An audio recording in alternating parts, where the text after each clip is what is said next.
tepian pantai Lamaru, terdapat bangunan Masjid Chenho berdiri dengan anggun indah mempesona, meninggalkan jejak sejarah. Suara takbiran dilantunkan para jamaah seakan masih terngiang saat mana hendak menunaikan sholat Idul Adha 1444 Hijriah. Pada setiap tahunnya tak perlu diragukan baik saat mana Hari Raya Idul Adha maupun Hari Raya Idul Fitri selalu dipadati pengunjung yang datang dari berbagai wilayah. Ada kenyamanan tersendiri beribadah sambil menikmati sejuknya hembusan angin di pantai Lamaru. Jika meruntut jauh sebelum Masjid Chenho didirikan, tentu tak lepas dari peran serta seorang tokoh kebangsaan bernama Haji Muhammad Yos Sutomo. Sebagai seorang pengusaha, tentu memiliki ketajaman naluri perniagaan, kecermatan memilah dan memilih, kepekaan mata batin dalam memperhitungkan setiap hendak membuka usaha apapun bentuknya, baik prospek jangka pendek ataupun jangka panjang, apakah menguntungkan atau malah sebaliknya gulung tikar alias bangkrut total. Dalam hal membebaskan lahan pantai Lamaru yang cukup luas, Haji Muhammad Yos Sutomo mempunyai pertimbangan yang sangat berbeda, yang bersifat khusus, antara lain. Pertama, menjaga kelestarian tepi pantai agar terhindar dari kerusakan lingkungan, bagian dari hutan pinus yang harus terlindungi. Kedua, menjaga dan merawat benteng tua tinggalan sejarah di masa pendudukan Jepang di masa lalu, agar tidak terlantar, yang bisa dijadikan bahan penelitian bagi keperluan pendidikan atau para arkeologi. Ketiga, melestarikan dan menyubur kembang hutan mangrove yang mengandung banyak manfaat bagi masyarakat setempat, sekaligus merawat sungai jangan sampai tercemar oleh limbah yang bersifat organik atau zat kimia. Keempat, keindahan pantai Lamaru, keasrian hutan pinus dan tumbuhan mangrove, menjadi kekuatan destinasi wisata yang mampu menghasilkan defisit bagi pemerintah setempat. Kelima, didirikan pula Masjid Chenho sebagai sarana ibadah bagi para pengunjung, serta pelaksanaan pengajian rutin yang bertujuan untuk menenteram hati bagi setiap anak bangsa, agar mampu menjaga keutuhan kerukunan hidup dalam berbangsa dan bernegara. Sebagai catatan khusus pula, sudah berapa kali pantai Lamaru sebagai saksi beberapa peristiwa besar mengukir sejarah, di antaranya, pengibaran sangsaka merah putih berukuran raksasa, tempat berlabuh perahu-perahu pinisi dalam perjalanan jauh Sulawesi, Balikpapan, penanaman pohon mangrove secara massal yang dipimpin oleh pejabat dari pusat maupun wilayah setempat. Pantai Lamaru menjadi tempat bersantai, berekreasi, juga sebagai sarana perenungan, menghayati sejauh mata memandang betapa kecilnya keberadaan manusia dibandingkan dengan ciptaan Tuhan yang serba spektakuler. Indonesia perlu bersyukur lahirnya sosok Haji Muhammad Yos Sutomo yang memiliki segudang pengalaman berbagai rupa dengan prestasi unggulan. Lengkaplah sudah predikat yang dimiliki Haji Muhammad Yos Sutomo sebagai pengusaha, negarawan, dermawan dan agamawan.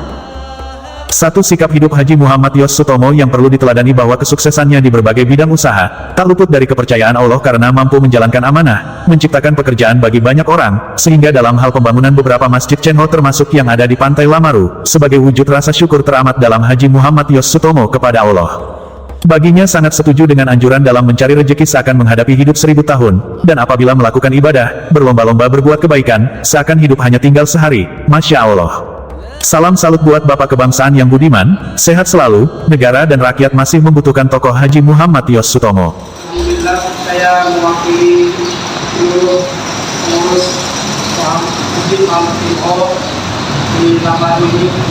Alhamdulillah kalau kita melihat antusias masyarakat, alhamdulillah dengan adanya Masjid Al-Fatihah di Lamaru ini, ibadah yang dilaksanakan oleh warga sekitar di sini dan juga warga di luar Lamaru, alhamdulillah sangat bermanfaat. Kami sangat mengucapkan banyak ribuan terima kasih, terutama kepada Bapak Haji Muhammad Yos Sutomo selaku pemilik pantai Lamaru yang mudah-mudahan sudah mendirikan masjid di sini, dapat membantu sekali untuk beribadahnya masyarakat di sekitar sini. Mudah-mudahan Bapak Haji Yos Sutomo selalu diberikan oleh Allah Subhanahu kesehatan, umur yang panjang, dan mudah-mudahan setelah kita semua dan khususnya warga kampung di Lamaru ini mudah-mudahan selalu mendapatkan rahmat dari Allah Subhanahu wa taala. Amin.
Terima kasih.